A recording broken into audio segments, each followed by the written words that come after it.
Chris, standing behind me right now, the FAMU football team. Talk to us about why making this documentary about FAMU's football team was so important to you. Man, it's important. It's good to see them boys, man. It's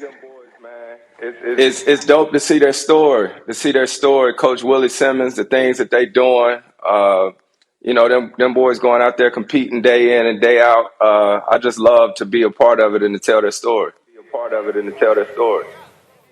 And Chris, let me tell you something, brother. On behalf of myself, the FAMU football team, and everybody down here, we love you because you are using your platform to elevate what we're doing down here at FAMU and at HBCUs across the nation. Stephen A., you know this. It's never been about can HBCUs compete. It's never been about do we have the skill, do we have the acumen. It's about do we have the opportunity. Do we have the resources? And what CP is doing, new show appearing, streaming right now on ESPN Plus, highlighting that FAMU football team that's about to bring it to Grambling this weekend. You already know. We're about to put it on Grambling this weekend. CP, your new series is highlighting them, my brother. I appreciate you because this is what it's all about, my friend. Hey, Will, that's all good and well, but this ain't about me. It's about you, man. I just want to tell you congratulations on what you doing down there at FAMU. They proud to have you. Stephen A., Molly, great to see y'all. And the little dude right there next to you too, Will. Well, listen, I just want to say this.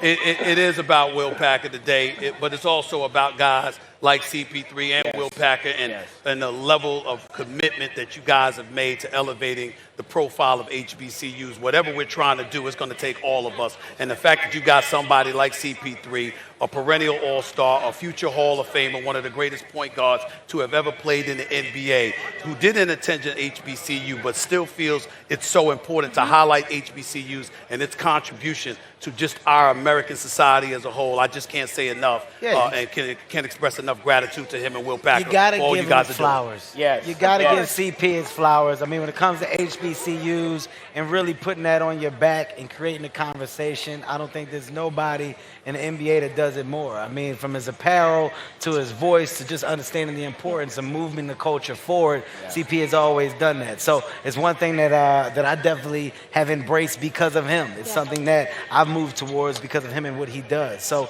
with that in itself, outside of the documentary, it doesn't shock me that you're looking to do more and become more for this particular move. And Kevin, let me just piggyback on that. It's not like he's retired. Still one of the best in the game. Still one of the best competing at the highest level and one of the best teams in the West. So, CP3, we appreciate you. Thank you so much for making some time for us this morning. CP, we love you, sir. No problem. Appreciate you. Appreciate y'all. I just wish I was there.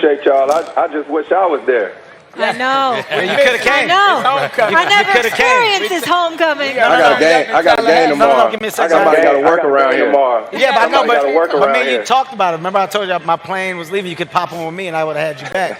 You said, well, wait a minute, Kev. Remember you hung up. Shut up. Remember that? Remember He lying, y'all. He lying. Okay. You want to know what's important to somebody? You Love look you, where man. they spend their time and their money. Chris, thank you. That's what it is. You look where they spend their time and their money, put their money where their mouth is. Absolutely. That's what is important to people. That's what you want. Don't watch what people say. Watch what they do. Yeah. And that is what CP has done, and you, my brother, Stephen A. Using your Stephen platform. A. Stephen A. and HBCU ambassador. All right, still plenty more to come from FAMU on homecoming weekend. Go Sixers! Weekend. What a crowd that we have. Such an honor to be here. Of course, Will Packer is here with us. Stephen A. Smith, obviously. The Will Packer Amphitheater unveiled today. Huge. Congrats again, huge. Thank you. FAMU alum, so thank you so much for being with us. Yes. But gentlemen, there's something else I want to discuss today. We also have Kevin Hart here, and I'll explain. So last night, the 76ers beat the Pistons and are now over 500 at 3-2. Obviously, the Sixers have had a tumultuous offseason and await Ben Simmons to return to the court when he's mentally ready. Kevin, we know you rep all things Philly, but your Eagles, your Sixers, they just can't get it right. So could you give a state of address to the city of Philly, please? Molly, I knew this was coming. First and foremost, listen, are our Eagles in the best shape? No, not right now. I don't like to bring turmoil to things that are already bad. So I'm not going to really discuss the Eagles. What I am going to talk about is the 76ers, and I'm going to take the time to shine a positive light on something that people don't want to, okay? What we now are in is a moment where Ben Simmons, okay, he's having some trouble with the franchise, and there's been some back and forth. But what I'm now seeing, I'm seeing the team within itself stand up and step up and be mature about the situation and play basketball because that's their job. And then playing basketball, they're gelling. They're gelling and they're winning basketball games, which is important. And that shows me that we're a playoff team regardless. I think Ben Simmons will eventually get the right advice, will do the right thing, and come back to basketball when he's mentally stable and mentally right. And in the meantime, the team has a job to do. And that team is doing that job. They're going to gel. They're going to mesh well. And when Ben does come back, he'll fit in the way that he should, and we'll get back to playing game at a high level. Ultimately, we're a real basketball team in the NBA, and we are contenders. And this season, you'll see that. That's what it's about. So Philadelphia, do not allow this outside negativity to come in and make a mess of what we have. Because we have true stars on our team. We have great leaders. And right now, there's a little bump in the road. Speed bumps come all the time. It's your job to drive over it and get your steering back together. And we will. And shouts out to you, Ben. I know whatever you're going through is tough for you. Everybody's not in your situation. So me being on the outside, I don't judge you. I still support you. And when you come back, you will be back and you will be great and be better. That's what a real fan does. You stand with them, you stand beside them. You don't kick them how some people do. Mr. Dirty Boots, you kick my city every chance you get. I won't allow it to happen here. Not while I'm here, Stephen A. Stand up, Philadelphia. Do what we do best in love, because we're the city of brotherly love. Congratulations again, Will Packer. You got an amphitheater out here. It's a big deal. All right, go ahead, Stephen A.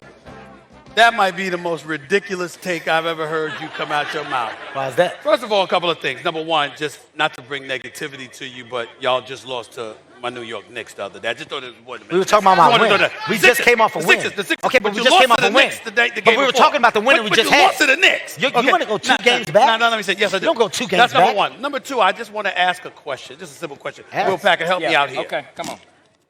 We have a guy in Ben Simmons, and Kevin Hart did not answer this question. He didn't bring it up, but I'm not going to let him off the hook with Don't. this. Okay. Don't. We have a guy in Ben Simmons. He did not say, I have an emotional issue and I don't want to play basketball. Mm-hmm. He said, I got an emotional issue about playing for and in Philadelphia. That's true. That's what he said. He did. As a Philadelphia native, how does it make you feel that a guy is claiming, guess what, I'm not well because I got to play for your city and your team? I'll play for other cities. I'll play for other cities, just not your city and your team. How does that make you feel? I'll tell you exactly how it makes me feel. As a guy that came up in Philadelphia, I understand how tough my city can be. We're not You the handled easiest- it? We're not the easiest group of people to deal with. Some people are better than others. I ran into my own problems with Philadelphia early in my career, not being good enough, not being funny, etc. Okay, I was capable of overcoming it. It doesn't mean that everybody else can deal with adversity the same. With that being said, how old is Ben Simmons? 25. All right, at 25 years old, did anybody give him a handbook on how you're supposed to act when this type of success and stardom comes your way? Did anybody give you You need a handbook to just go out there and play basketball? It's Since not he's just, an elite player? It's obviously not just about the basketball. It's obviously stuff on and off the court. And Philly. You can't say what it is because He said it. I'm saying you can't say why he feels the way he feels. We can't say because we don't know. We're not in those sneakers. We're not in the locker room. We're not at the house after. Right. We're not on the calls. You know, so I here's say what that I will to say, though, there are mental pressures that today's athletes are under Absolutely. that are very different than they were ever in our history, right? There's so much scrutiny. There's such a spotlight on them. Fans have access to them in ways that Absolutely. they never had before. And so he is under an extreme amount of pressure May I that's respond to very that? different. Can I respond to that? You and I both attended at HBCU. This brother's from the streets of Philadelphia. He didn't attend the college, I know, just to be but he's clear. he's from the streets of Philadelphia. Community College of 2 weeks. Philadelphia. That's right. 2 Okay, weeks. that's fine. The one thing that we would say. Excuse me, Hollywood Hotline. It's not about you this Okay. moment. It's about Will Packer because we've got the why I love point me some guard Molly. himself, Chris Paul, on the line. CP3, can you hear us? The point guard, Mr. 2010, where I you at? can.